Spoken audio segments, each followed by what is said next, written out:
வாழ்வில் எவ்வளவு கொடிய பிரச்சனையாக இருந்தாலும் உடனடியாக தீர நரசிம்மரை சுவாதி என்று வணங்கினாலே போதும்.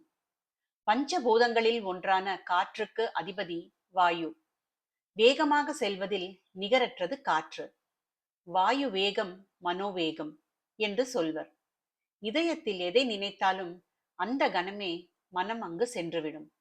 ஆஞ்சநேயருக்கு மாருதி என்ற பெயருண்டு. இதற்கு வாயுவின் பிள்ளை என்று பொருள். ஒவ்வொரு நட்சத்திரத்திற்கும் ஒரு அதிதேவதை உண்டு. இதில் சுவாதிக்குரியவராக இருப்பவர் வாயு. பிரகலாதனுக்கு ஆபத்து நேர்ந்த சமயத்தில் இரண்யனிடம் இருந்து காப்பதற்காக புயலைப் போல பறந்து வந்தவர் நரசிம்மர். எனவே அவருக்குரிய நட்சத்திரமாகவும் சுவாதி அமைந்தது.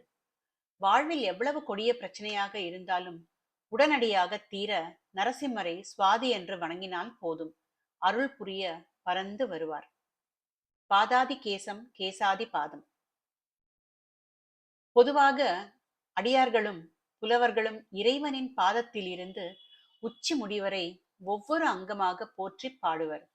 இதனை பாதாதி கேச வர்ணனை என்பர்.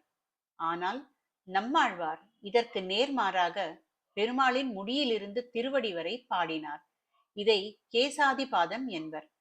நம்மாழ்வார் இப்படி பாட காரணம் உண்டு. ஒரு முறை அவர் பெருமாளை எண்ணி தியானத்தில் ஆழ்ந்தார். தியானம் கலைந்து பார்த்தபோது அவர் அமர்ந்திருந்த இடத்தில் பெருமாளின் திருமுடியை கண்டார். அவர் அமர்ந்திருந்த நிலையில் பாதமே முதலில் கண்களில் பட்டிருக்க வேண்டும். ஆனால் தன்னையே சுருக்கி கொண்டு பெருமாள் கிரீட தரிசனம் காட்டியதால் முடி ஜோதியாய் உனது முகஜோதி மலர்ந்ததுவோ என்று பாடிவிட்டார்.